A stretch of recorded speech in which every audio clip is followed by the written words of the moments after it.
ඒ පිනට ජනාධිපති වෙච්ච රනිල් වික්‍රමසිංහ හැමෝම කිව්වා මොකද මේ හොඳ I mean you know he dresses up well, he speaks good English, he's a democrat, he's a liberal. මම නම් කියනවා තනිකර හොරෙක් සායින් ගන්නේ. මම පැහැදිලි කරන්නම් ඇයි කියලා. ඔහුට හිටියා ජනාධිපති උපදේශකවරු 39ක්. දැන් ජනාධිපති උපදේශකයෙක් ඉන්න එක ප්‍රශ්නයක් නෑ. මොකද ජනාධිපතිතුමා හැමදේම දන්නේ නැති හින්දා. නමුත් 39 දෙනෙක් තියා ගන්න මෙයා කා මෙලෝදියක් දන්නේ නැති වෙන්න ඕන. එහෙම ගත්තත් කමක් නෑ. අපි දරපු වියදම් ටික පොඩ්ඩක් බලමු නිකන්. මම ඔක්කොම කියන්නේ නෑ.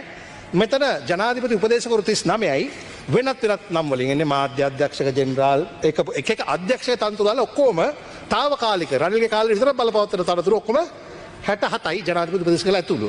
මම නිකන් කියලා වාහන ගැන කියන්නම්. දැන් මේ වාහන අපි ජනාධිපතිවරු කාර්යාලයට ගත්තා. දැන් මාර්තු මාසේ මේක විකුණගෙන ඒ ටිකත් භාණ්ඩාගාරයට දෙන්න ඕන. මම නම් එක දෙයක් කියන්න.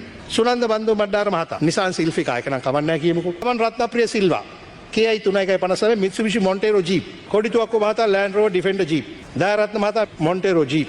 රංජිත් කීර්ති තෙන්නකෝන් මහතා අධ්‍යක්ෂ ජනරාල් ප්‍රජා කටයුතු Toyota Land Cruiser. ඒ වගේම මෙතන තියෙනවා ගරු පී හැරිසන් ප්‍රධාන සම්බන්ධිකර ඉඩම් හිමිකම් වැඩසටහන.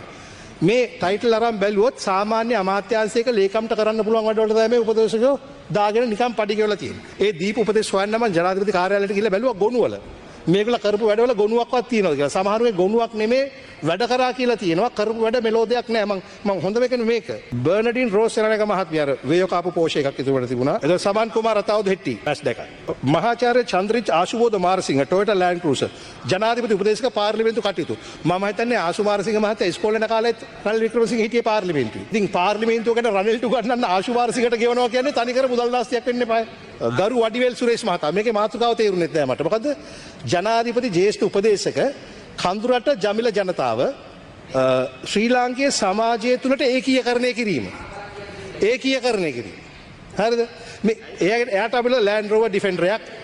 ඉතින් ඒ ඒකීයකරණය කරන්න මේ ගොනුවක්වත් හොයාගන්න බෑ. මොකද මේ ඒකීයකරණය කියන එක අපේ මලේගම් ජනතාවට බෑ කරපු දේ. ඒ වගේම අකිල විරාජ් කාර්යවසම් මහතා ජනාධිපති ජ්‍යෙෂ්ඨ උපදේශක විමධ්‍යගත පරිපාලන Toyota Land Cruiser. අනිත් එක සාගල රත්නායක කාර්ය මණ්ඩල ප්‍රධානී ජනාධිපති ජ්‍යෙෂ්ඨ උපදේශක ජාතික ආරක්ෂාව.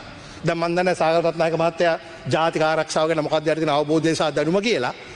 ප්‍රශ්නයක් නැහැ. ඉතින් තමන්ගේ හිතවතුන්ට මම පෙන්වන්න උත්සාහ කරන්නේ. එයාට දෙන Toyota Land Cruiser එකක්. ඊට වඩා දේවල් දීලා ඇති මෙතන තියෙන කාර් එක ගැන විතරයි. කෙසේ හෝ වේවා මම පෙන්වන්න කරේ මෙන්න මේ පුද්ගලයෝ සඳහා සමස්ත වශයෙන්ම ජනාධිපති වැය ශීර්ෂයේ වෙන් කළ දේ වාහන වලට අමතරව මුදල් වලින් allowances වලින් ගියොත් designation basic 1/4 allowance transport allowance fuel allowance telephone allowance other allowances මේ නම් ලයිස්තුවක් තියෙනවා එකක් දෙයක් විතරක් කියන්න. Mr BMS බටගොඩ මහතා එතන මිලියන 26 ලක්ෂ 26 එක නම් එතන අවුලක් නැහැ. සාගල රත්නායක මහත්මයා ආරක්ෂාකට උපදෙස් දීලා තියෙනවා මිලියන 7.4ක් ගෙවීම් ලබාගෙන තිබෙනවා. දැන් මම එකක් දෙකක් තමයි කිව්වේ. හරිද? එතකොට සමස්තයක් වශයෙන් වියදම් දරනවා. දැන් අපි කියවනේ අපි වියදම් අඩු කරනවා කියලා. මම මේ ඒරියා එක මම ගත්තේ මට ගණන් ඒ තරම් බෑ. ගණන් බැරි හින්දා මම බැලුවා සසඳන්න ලේසි අංක දෙකක්. දැන් මේ මිලියන 59 එක පැත්තක සසඳන්න ලේසි.